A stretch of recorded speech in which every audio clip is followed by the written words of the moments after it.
de la forme et de la santé, bonjour, c'est un plaisir de vous retrouver aujourd'hui. On va parler du quatrième pilier de la santé qui est le développement personnel, gestion du stress. Mais aujourd'hui, on va plus s'orienter vers le développement personnel.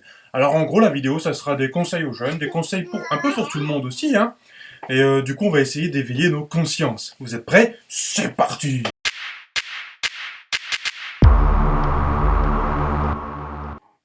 Alors on revient. Qu'est-ce qu'on peut dire aujourd'hui? Aujourd'hui, l'école.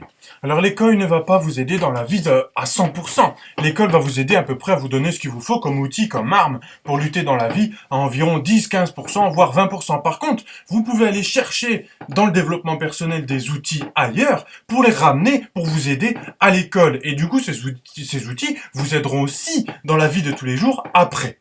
Alors ça, c'est magnifique. On a la lecture rapide, on a le mind mapping qui sait faire les cartes mentales pour mieux mémoriser. La gestion du temps, la gestion des émotions, la différence entre la confiance en soi et l'estime de soi. La confiance qui sera plus dans les capacités et l'estime de soi qui sera plus dans les valeurs de ce qu'on fait.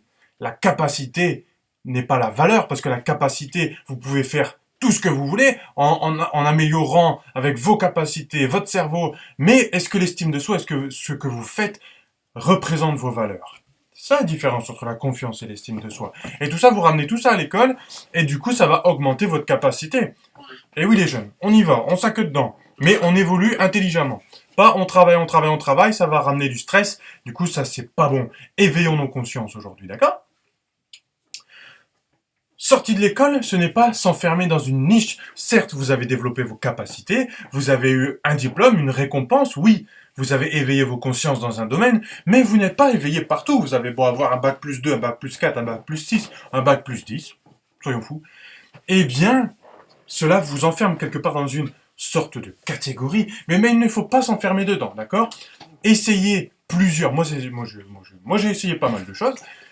Ce n'est pas parce que vous avez un bac plus 6 que vous ne pouvez pas essayer d'aller de marcher jusqu'à votre travail dans la difficulté, même si vous avez un permis de voiture, d'accord? Ce n'est pas parce que vous avez fait compta que vous ne pouvez pas faire marchand de légumes ou essayer de travailler à l'usine pendant 2 ou 3 mois pour booster, pour savoir ce que ça fait, pour booster votre conscience dans une catégorie. Ça, c'est magnifique. Comme ça, vous allez savoir plusieurs choses de la vie, et ça, c'est du développement personnel. D'accord? Savoir ce que les autres font, découvrir des choses. Bon, bien sûr, ça, c'est votre gestion du temps, c'est votre gestion de... C'est ce que la vie va vous proposer, hein, le karma, comme on dit. Ce que vous envoyez au karma, le karma vous le rend. Ça, c'est une croyance. Mais moi, j'y crois. Le karma, j'y crois. Est-ce que vous y croyez, vous? Tiens, dites-moi dans les commentaires. On enchaîne. Découvrir plusieurs difficultés, c'est ce que je vous ai parlé. Et pour finir, tout simplement, faire la différence entre le monde réel et le monde virtuel. Ça, c'est vraiment pas facile à notre époque, d'accord? Après, je vous donne tous ces conseils. Qui suis-je? Qui suis-je pour vous donner tous ces conseils? Moi, je suis un coach qui essaye. Un coach, ça accompagne les gens et ça les aide à les évoluer. Je suis en parallèle de la personne, d'accord? La personne a un but, un objectif, elle essaye de monter. Et moi, je suis là, j'essaye de hop, hop, hop, hop. Et généralement, on y arrive. Parce qu'on est soudés.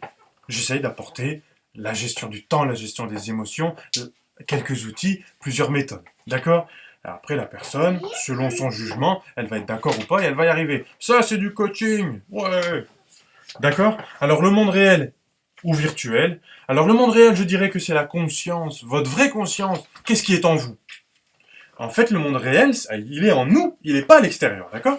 Le monde extérieur, c'est justement, peut-être, on peut considérer ça comme du virtuel. D'accord? Et le virtuel, c'est justement ce qui va vous faire monter à vos yeux, c'est ce qui va sauter à vos yeux. Et c'est là qu'il ne faut pas se laisser avoir. Parce que ce qui saute à nos yeux, ça va nous faire réagir. Et la réaction, c'est le monde virtuel. La réaction des émotions, c'est le monde virtuel qui va faire réagir vos émotions. D'accord? Par contre, ce qui est à l'intérieur de nous, ça, c'est la recherche de la conscience, et ça, c'est le monde réel. Bon, c'est pas facile. La frontière entre le réel et le virtuel, c'est pas facile. Mais en gros, vous avez une image de séparation entre le monde réel et le virtuel, la conscience, la gestion des émotions, la réaction avec ce qui peut, la réaction des émotions avec ce qui peut nous faire, ce que le monde va nous faire sauter à nos yeux pour nous faire réagir. c'est un peu flou, mais il y a quelque chose, d'accord? Donc voilà. Alors pour résumer, l'école c'est bien si on apporte nous-mêmes aussi un peu de développement personnel dedans. Faut pas que compter sur l'extérieur pour nous faire évoluer. Il faut aussi aller chercher des outils pour travailler un peu tout ça, travailler un peu l'école, ce qui va nous faire bien évoluer dans le bon sens. Attention à ne pas se limiter à ce que le monde virtuel nous fait sauter à nos yeux. Ça, il faut vraiment travailler sur notre conscience. D'accord? Et écouter nos anciens, prendre en considération ce qu'ils nous disent, mais toujours penser à ce que les anciens, nos parents, ne sont pas du tout la même génération. Donc ils vont avoir leur connaissance de leur génération. Alors ça c'est fantastique. Moi j'ai toujours écouté mes aînés, ce qui m'a apporté beaucoup, beaucoup, beaucoup de conscience. Mais ils ont leur connaissance et il faut avoir la connaissance aussi de notre génération.